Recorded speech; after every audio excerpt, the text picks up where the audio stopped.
Right, hello everyone, I'm Filip Manilov, and the topic of this video is the mindset. And I know it's quite a broad topic, but I think it's really important that we keep talking about it, and because it's very crucial to the way we live this life. I think because if we take away everything that we got, the material possessions, I think we all understand that it all comes down to the way you see things, the way you view things, and this is all because of your mindset and how you perceive this world. And there's a good saying, if you change the way you look at things, the things you look at change. I really like this saying because I think it's important to understand that we could all be looking at the same situation through all sort of different angles and approaches. And the way I try to look at things most of the times is through the way, like the positive lens, and I think generally it tends to be a better approach. I think you could be realistic in the way that you could be doing something and seeing, okay, maybe this will not work out, but if you approach it and the tangent through which you approach certain situations is already with a positive spin to it, I believe you possess a better advantage at set scenario. And this is how I think it's better to look at things. And also I like to see that when I approach any scenario, I switch my mindset, and I've done it like ages ago, but if I tell you a story of how I used to be, but that was like ages ago, and I've been working on it. But it's just, first step is to understand how you're acting in certain scenarios, in certain situations, and maybe take a step back and realize, like, oh, actually this is what it looks like, and this is how you're being seen, and this is how you're acting, which is like, do you want to act like this truly in your own eyes if you just saw yourself? And basically I used to be maybe just like complaining, but that was like ages ago. I stopped that bullshit like long time. But basically if something was tiring, because I did a lot of sports, and back then I would be like, oh, this exercise is too hard, so I'll be like slacking and maybe not giving my 100% effort. But then in retrospective, when I think about it, I'll be like, why wouldn't I give 100% effort to any set exercise or any set task that I'm performing? So I've been working on this, and ever since I've changed this mentality, because this was complete bullshit, and I would be just like, I know some things can be done, and I would be like, well, I'm feeling a bit tired, I don't want to do this.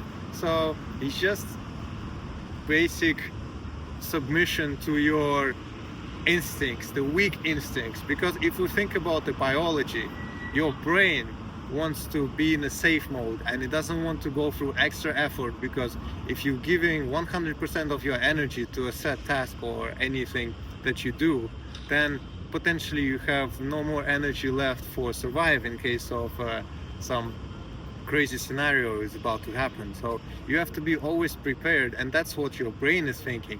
But you don't want to be the victim of your biological brain and your cerebral cortex, and you need to acknowledge it and understand what is happening, and then apply your own will. And this is essentially, I guess, who you are. And if we look at things the way I see the world, I kind of notice that a lot of people submit to the biological instincts, and I think they don't even realize this. And I mean, let me know in the comments what you think about that.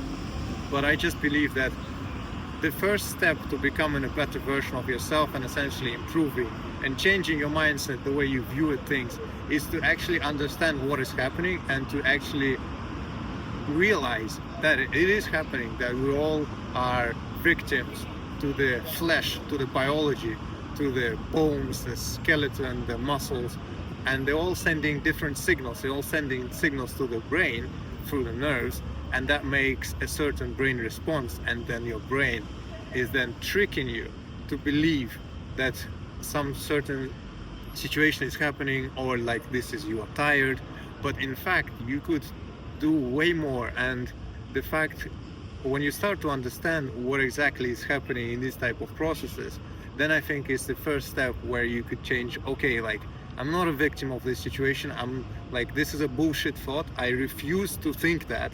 I refuse to like acknowledge that this is happening. And yeah, I mean, in case of life or death scenario, if you actually can't move, maybe you actually can't move.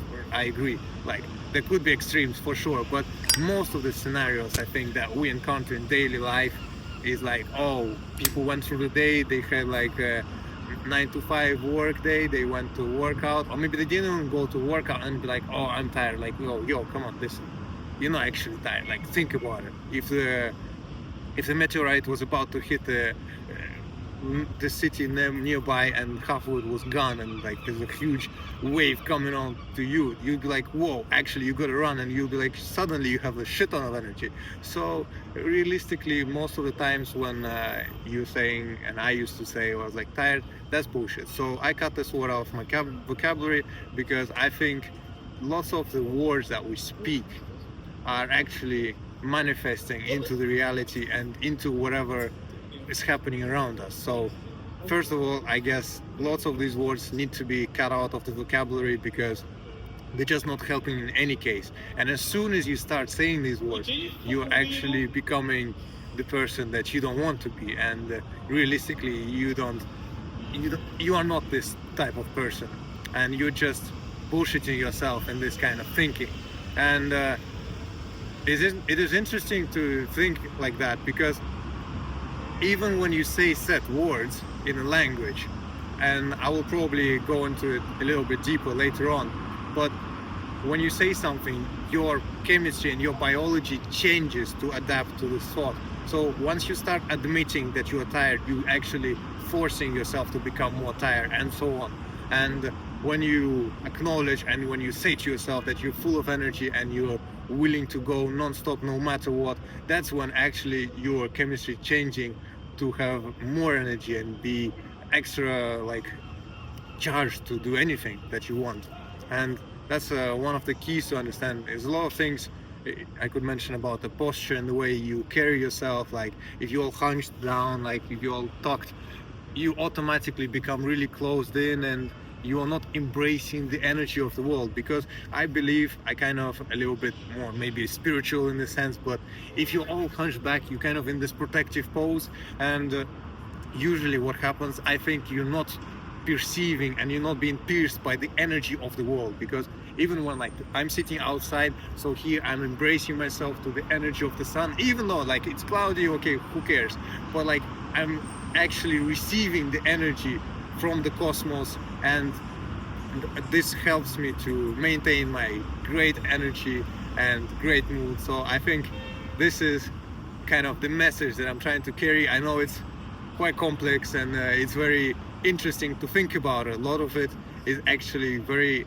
hard to prove, and but I do believe generally carrying yourself in a more positive, more energetic state, it places you at a better, you would never be at a disadvantage by saying you are not tired, or you have a lot of energy, you are very positive about things, you're not like completely pessimistic or upset. So I do think overall, even if you can't really prove it scientifically in lots of cases, I think you would definitely end up in much better place by carrying yourself in such way. So if you like this video, please share your thoughts in the comments, subscribe to the channel, and I will see you in the next one.